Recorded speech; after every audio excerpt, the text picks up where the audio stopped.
Imaginemos por un momento la siguiente situación. A ver si logro pintar la escena. Llevamos siglos, literalmente siglos, construyendo la biblioteca más importante de la historia de la humanidad. Una obra faraónica, vaya. Exacto. Se ha invertido, sangre, sudor y lágrimas en recopilar estos textos que son fundamentales. Y de repente, de la nada, aparece un individuo, Ajá. entra directamente en los cimientos del edificio, que, ojo, aún se está construyendo, y declara que la mitad de los planos están completamente equivocados. Menudo panorama. Y no solo eso, empieza a destruir los documentos que no encajan con su visión personal. O sea, caos absoluto, pánico total. Claro, me imagino a los arquitectos originales tirándose de los pelos, teniendo que dejar todo lo que están haciendo para establecer de forma inmediata cuáles son los planos auténticos, básicamente para salvar la estructura. Exacto, para que no se derrumbe todo. Y aunque suena a película, precisamente de eso trata nuestro análisis a fondo de hoy. Sí, es una imagen muy dramática, pero describe con una precisión asombrosa uno de los momentos más críticos de la historia antigua. No fue para nada un debate tranquilo en un despacho. ¿Qué va? Fue, una crisis de supervivencia intelectual, pura y dura. Y hoy vamos a desgranar la historia detrás del canon y su contexto. Que forma parte del estudio de el reino, el poder y la gloria. Eso es. Y creo que para cualquiera que se haya acercado a la Biblia alguna vez, ya sea, un estudiante de teología de primer año, o gente joven buscando respuestas, o simplemente alguien con curiosidad histórica, hay una sensación abrumadora que es muy real. Totalmente. Impone muchísimo. Claro, porque nuestras fuentes muestran esta imagen visual súper clásica. Libros antiguos, páginas polvorientas, bordes desgastados, todo iluminado apenas por la luz de una vela. Sí, da la impresión de ser un laberinto inabarcable, ¿verdad? Como inaccesible. Y tanto. Uno mira ese bloque de texto monumental y es inevitable preguntarse, ¿de dónde salió todo esto? ¿Cómo se decidió? ¿Qué entraba y qué se quedaba fuera? Y el objetivo hoy es precisamente transformar toda esa intimidación en claridad absoluta para quienes nos escuchan. Exactamente. Porque el peso de esos libros antiguos no es solo simbólico, tienen tela. Tienen mucha tela. Representan una de las historias de preservación literaria y de supervivencia más fascinantes que existen. ¿Sí? A menudo, la gente oye canon bíblico y suena a lección árida de historia antigua. Aburridísimo, claro. Eso piensan, pero en realidad es un relato lleno de intriga. Hablamos de filtros extremadamente rigurosos, de herejías monumentales, de, una organización magistral. Pues vamos a ir por partes, si te parece. Empezando por derribar lo que yo considero el error más común y monumental que existe sobre este tema. A ver, dispara. Pues hay una falsa creencia, casi diría yo de película de Hollywood, de que este texto sagrado cayó del cielo en un solo volumen. Ah, ya sé por dónde vas. Sí, como que bajó perfectamente encuadernado en cuero negro, con sus letritas doradas, entregado a un único profeta solitario en la cima de una montaña. Totalmente. Es un mito súper extendido, pero los datos históricos de nuestra investigación destrozan esa idea por completo, la verdad. La destrozan, pero de forma brutal. Cuando miramos los datos de la estructura, la idea del genio solitario desaparece. Matemáticamente desaparece. La documentación señala que esta inmensa obra, aunque está bajo la premisa teológica de la inspiración del Espíritu Santo, no fue redactada por una sola persona. Ni por dos tampoco. No.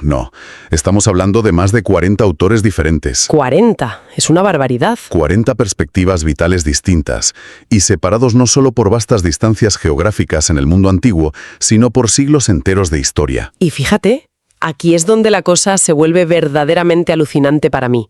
La diversidad de estas personas. Es una locura. La fuente enumera las profesiones de estos autores y parece que hubieran hecho un casting, seleccionando a individuos de cada estrato social y económico concebible de la época. Sí, desde lo más alto hasta lo más bajo. Menciona a pastores, granjeros, fabricantes de tiendas de campaña, médicos, pescadores, sacerdotes, filósofos y reyes.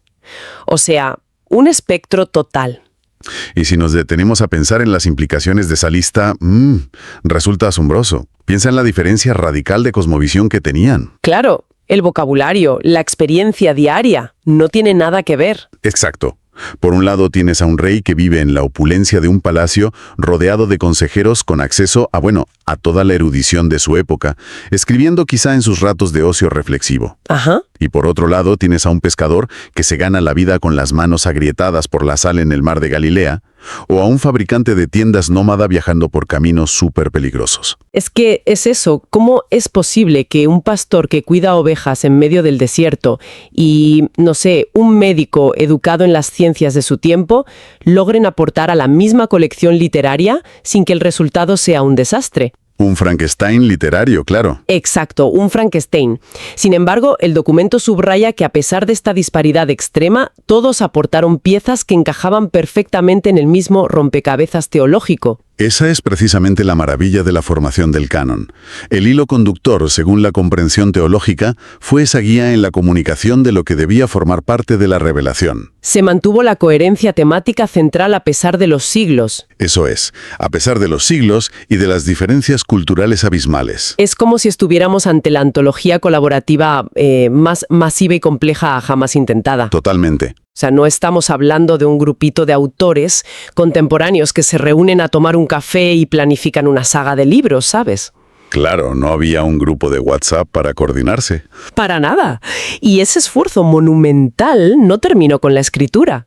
El proceso de hacer que este texto fuera accesible requirió, madre mía, otro nivel de dedicación casi inimaginable. Las traducciones. Exacto. La investigación aporta datos históricos muy concretos sobre el esfuerzo posterior de traducción y menciona específicamente los hitos en lengua española. Muy importantes, por cierto. Tenemos la traducción de Casiodoro de Reina en 1569 y la revisión de Cipriano de Valera en 1602. O sea, esos nombres son pilares absolutos de la literatura y la teología. Y creo que es crucial poner en contexto el siglo XVI y principios del XVII. Sí, por favor, porque no es como ahora. Para nada. No había bases de datos digitales, ni el buscador de turno, ni redes de comunicación. Estos eruditos trabajaban a la luz de las velas. Y cruzando información a mano, me imagino. ¿A mano? Claro, cruzando información entre pergaminos antiguos, textos en hebreo, en arameo, en griego, y a menudo, ojo, arriesgando sus propias vidas. Es verdad, por la Inquisición y todo eso. Exacto, en un clima de enorme turbulencia política y religiosa en Europa. Resulta casi inconcebible para nuestra mentalidad moderna de darle un botón y tener la traducción. Traducir toda esa biblioteca inmensa a mano, manteniendo la fidelidad de 40 autores distintos. Una hazaña. Y todo ese trabajo titánico convergió en una estructura arquitectónica muy específica, que los datos detallan cómo se organiza en el canon protestante moderno. Que son 66 libros en total. Exacto. Un total de 66 libros. Son 39 libros que componen el bloque del Antiguo Testamento y 27 libros que conforman el Nuevo Testamento. Todo ello matemáticamente dividido en categorías lógicas. Tienes libros históricos, poéticos, profetas mayores, profetas menores, los evangelios y las cartas. Una estructura de 66 libros que proporciona un mapa súper claro de navegación para quienes estudian teología hoy o para cualquiera que intente leer el texto. Un mapa fundamental, sí. Pero espera, porque aquí esto me genera a mí un cortocircuito importante.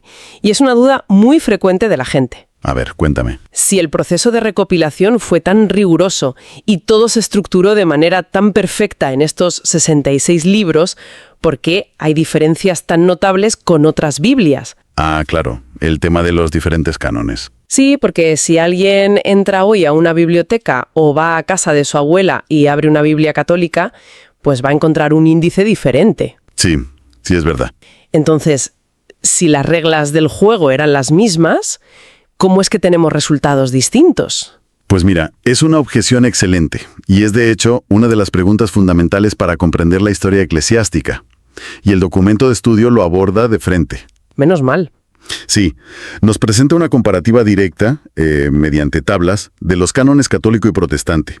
E incluso menciona la organización de lectura periódica de la tradición católica. Vale. Y lo que nos muestran esos datos históricos es que efectivamente el canon católico incluye libros adicionales en el Antiguo Testamento que no figuran en el protestante. Y podemos detallar cuáles son esos libros, ¿verdad? Porque a veces se habla de esto como si fuera un misterio insondable, un secreto. Sí, como si estuviera oculto. De misterio nada, vamos. Los registros son totalmente transparentes. Pues vamos a ver las siglas que da el documento. Vale. Tomando las siglas proporcionadas en el análisis del Antiguo Testamento, encontramos textos muy específicos. Hablamos del libro de Tobías, marcado como TB.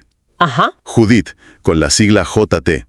Los libros históricos de 1 y 2 Macabeos, que se indican como 1MC y 2MC. Muy conocidos esos. Sí. El libro de la sabiduría, SB. El eclesiástico o Sirácida, con la sigla ECLO. Y el libro de Baruch, BR. Todos ellos textos de una profundidad y riqueza histórica enormes, que forman parte de la estructura oficial en la Iglesia Católica. Así es. Están plenamente integrados en su canon. Y bueno, creo que es vital hacer una pausa aquí, para dejar algo completamente claro a quienes nos escuchan. Muy importante. En este análisis, nuestro propósito, o sea, no estamos aquí para ejercer de árbitros teológicos, ¿vale? No vamos a decidir quién gana. Exacto, no vamos a decidir qué canon es el correcto o quién tiene la razón absoluta. Ese debate, bueno, pertenece a otro ámbito totalmente distinto. Nuestro objetivo es la observación imparcial de la historia, tal cual. Tal cual.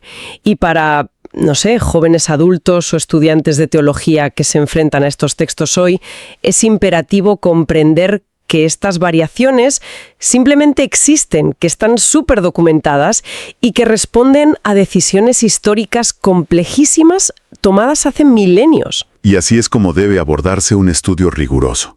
El hecho histórico incontrovertible es que diferentes tradiciones del cristianismo temprano utilizaron listas que variaban un poco. Basándose en el uso regional, supongo. Claro, dependía de qué textos tenían un uso más arraigado en ciertas zonas o en qué traducción del Antiguo Testamento se apoyaban principalmente. Como la famosa Septuaginta, ¿no? Exactamente. La traducción griega de la Septuaginta incluía estos textos adicionales. Así que comprender la existencia de Tobías o Macabeos no debería ser una amenaza para nadie. Para nada. Simplemente dota a quien estudia de un mapa literario mucho más rico y completo del mundo antiguo. Totalmente de acuerdo. Vale, entonces tenemos este mapa gigantesco. 40 autores, desde reyes hasta pescadores, esfuerzos de traducción de siglos, variaciones estructurales entre tradiciones. Sí, una complejidad tremenda. Pero claro, esto nos devuelve a la escena caótica que planteamos al mismísimo principio del programa. El arquitecto rebelde. Eso es. ¿Qué fue lo que obligó a la Iglesia antigua a sentarse, dar un golpe en la mesa y decir de forma tajante, vale, necesitamos una lista oficial y cerrada ya? Porque claro, durante los primeros tiempos yo me imagino que los pergaminos simplemente, no sé, circulaban de mano en mano por las comunidades del Mediterráneo tan tranquilamente. Efectivamente.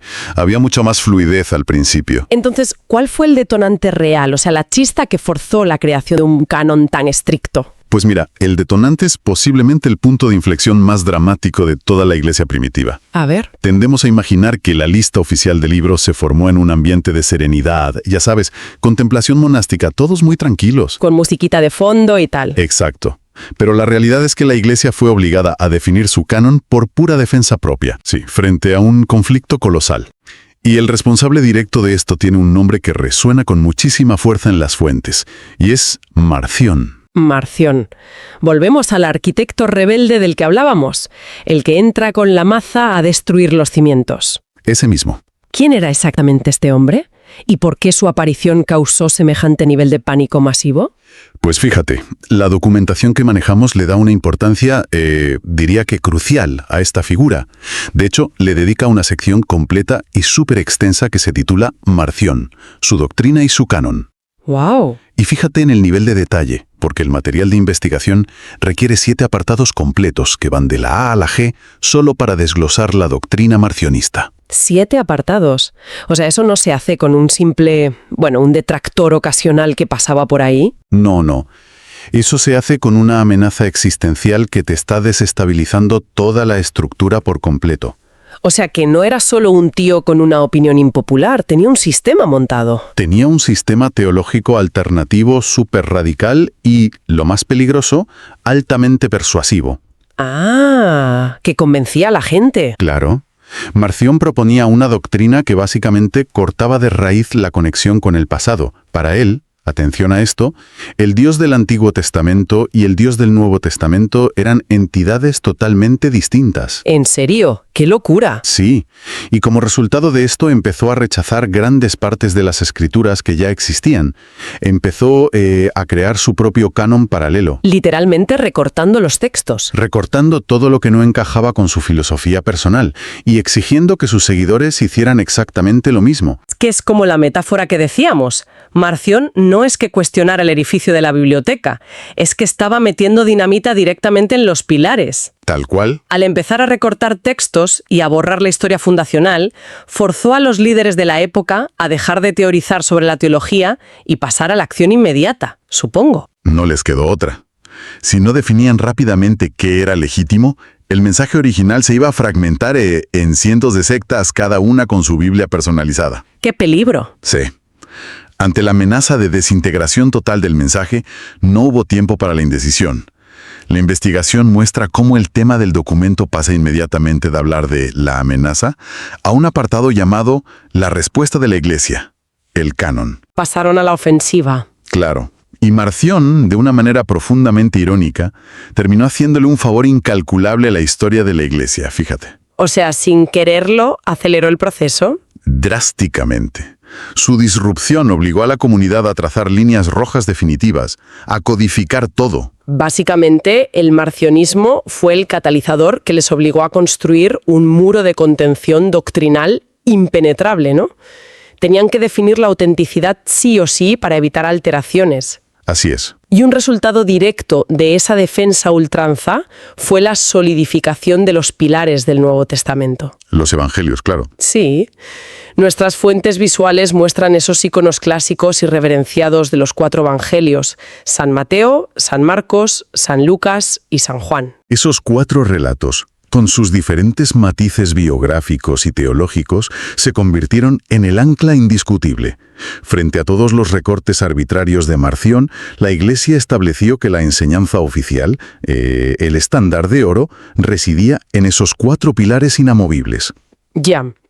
Pero, a ver, si nos ponemos en la piel de alguien de esa época, esto levanta una duda gigantesca. A ver. Marción aparece con su lista de textos modificados. Vale. Y la Iglesia responde armando su propia lista oficial. Sí, acción y reacción. Pero, claro, ¿cómo se aseguraron de que no fuera simplemente una cuestión de, bueno, quién tenía más poder político en ese momento? Entiendo lo que dices. O sea, ¿cómo se decidió realmente qué textos pasaban el corte y cuáles se quedaban fuera? No podía ser un simple concurso de popularidad, en plan, este libro me gusta más. Establece claramente una sección llamada Pruebas para determinar la canonicidad. Pruebas, o sea, había un examen. Y literalmente, la Iglesia no tomó decisiones de manera arbitraria o puramente reactiva. Implementaron 4 criterios, 4 filtros sumamente rigurosos y metódicos, que cada texto debía superar de forma obligatoria. O sea, el documento enumera estas 4 pruebas secuencialmente. Exacto, 4 fases. Si lo trasladamos a términos de hoy en día, es como si hubieran creado el primer departamento de verificación de datos, ¿no? El fact-checking más severo de toda la antigüedad. Es una analogía perfecta. El primer fact-checking teológico. Es que no era una aduana donde pasabas el libro si le caías bien al guardia que estaba allí. Si un texto aspiraba a ser considerado inspirado y canónico, tenía que someterse a este escáner implacable de 4 fases. Y si fallaba en una sola de ellas, fuera. Si había alguna mínima duda sobre el origen o si contradecía el mensaje central, lo rechazaban sin dudarlo. Y lo verdaderamente impresionante de estas 4 pruebas no es solo el contenido histórico en sí, sino el mero hecho de que existieran. Claro, la mentalidad científica, casi. Que una comunidad antigua estableciera una metodología de 4 pasos tan inflexible demuestra que, no estaban dispuestos a aceptar de forma incrédula cualquier pergamino polvoriento que sonara vagamente místico o espiritual. Exigían garantías reales. Exigían garantías, buscaban una coherencia interna absoluta y un respaldo histórico que fuera rastreable. Era un auténtico filtro de calidad diseñado específicamente para proteger la pureza del mensaje. Todo este recorrido, a mí personalmente, me cambia por completo la perspectiva inicial. Fíjate en la magnitud de lo que hemos explorado hoy. Es un viaje tremendo. Totalmente. Empezamos con el mito de un único autor solitario que bajaba de la montaña y descubrimos una red de más de 40 personas, desde monarcas hasta trabajadores manuales, colaborando a través de los siglos. Sí. Entendimos la arquitectura matemática de los 66 libros y, bueno, observamos con total imparcialidad por qué existen variaciones estructurales como las del canon católico con textos como Macabeos o Sabiduría. Ajá, los contextos históricos. Luego llegamos a la crisis máxima, o sea, cómo el intento de destrucción masiva de Marción forzó la consolidación de los 4 evangelios y la creación de esas 4 pruebas inflexibles de control de calidad. Al observar el panorama completo, creo que la narrativa deja de ser sobre un objeto inerte.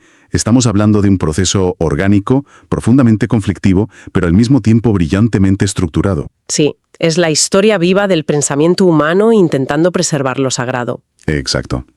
Y esto nos lleva a la conclusión necesaria de este análisis, que es la aplicación en el mundo real. Lo que le importa a la gente hoy. Claro, para quien nos escucha ahora mismo, quizá hay un estudiante universitario de teología preparándose para un examen dificilísimo de historia de la Iglesia primitiva. Que los hay. Que los hay. Por un joven adulto que intenta, no sé, encontrarle sentido a estos textos en su lectura diaria antes de irse a trabajar. Para ellos, ¿por qué es vital conocer todo esto? ¿Qué valor práctico tiene hoy en día saber sobre Marción o sobre esas 4 pruebas antiguas? Pues tiene un valor incalculable porque altera la propia naturaleza de cómo lees el texto. ¿En qué sentido? Sin este contexto histórico, enfrentarse a la Biblia puede sentirse como leer, pues no sé, un documento antiguo, frágil, como que está desconectado de la realidad. Vulnerable, ¿no? Como si cualquier crítica racional lo pudiera tirar abajo. Eso es. Pero cuando comprendes la historia que hay detrás, el desafío a vida o muerte del marcionismo, la severidad de las 4 pruebas, o esa milagrosa diversidad de 40 autores, la percepción se transforma radicalmente. O sea, deja de ser un simple librito y se revela como una fortaleza intelectual. Exactamente eso. El estudiante se da cuenta de que no está sosteniendo un texto frágil, está sosteniendo una biblioteca blindada. Una biblioteca que ha sobrevivido de todo. A debates encarnizados, a herejías formidables, a traducciones milenarias hechas, recuerdo, a la luz de las velas, y a los escrutinios académicos más exhaustivos que la humanidad haya aplicado jamás a ningún otro documento. Madre mía, ¿visto así? Saber esto proporciona una base de confianza intelectual y espiritual enorme, da la seguridad absoluta de que el texto ha sido probado por el fuego de la historia. Le quita ese aura de misterio intocable y lo arraiga totalmente en la realidad documental humana, ¿sabes? Le da una solidez impresionante. Sin ninguna duda. Y además hay un último detalle en nuestra investigación que creo que lo conecta todo de manera brillante. A ver. El documento no termina simplemente con la lista de libros o las conclusiones de la Iglesia primitiva y ya está. Concluye con una sección titulada Bibliografía. Ah, sí. Y la presencia de una bibliografía al final de un estudio sobre el canon es un detalle tremendamente significativo. Claro, porque funciona como un recordatorio constante de que la investigación, el contraste de fuentes y todo el tema de buscar contexto nunca se detienen. Nunca. El estudio de estos textos no es un evento cerrado y polvoriento en el pasado. Es un diálogo continuo. Que se sigue nutriendo hoy. Claro, de nuevos hallazgos arqueológicos, lingüísticos, históricos. Y ahí es donde, a mí me gustaría lanzar una idea final. Algo para que quienes nos escuchan se lo lleven y le den una vuelta en la cabeza. Adelante. Volvamos a la imagen que describíamos al principio. Esos libros de páginas pesadas, bordes gastados, iluminados por una vela.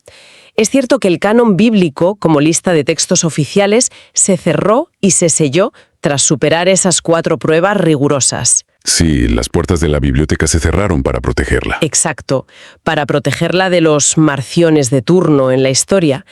Sin embargo, que la lista de libros esté cerrada no significa en absoluto que la comprensión de los mismos esté terminada. Ni mucho menos. La existencia de esa bibliografía al final nos sugiere algo súper provocativo. Fíjate, el canon de los libros se cerró en la antigüedad, pero el canon del entendimiento humano sobre ellos sigue escribiéndose todos los días. Es una reflexión preciosa. Así que la próxima vez que alguien abra uno de estos textos milenarios en su casa o en el metro, la verdadera pregunta no es solo ¿qué dice el papel? Claro. La pregunta es, ¿seremos capaces de ver detrás de la tinta seca ese esfuerzo monumental de reyes y de pescadores?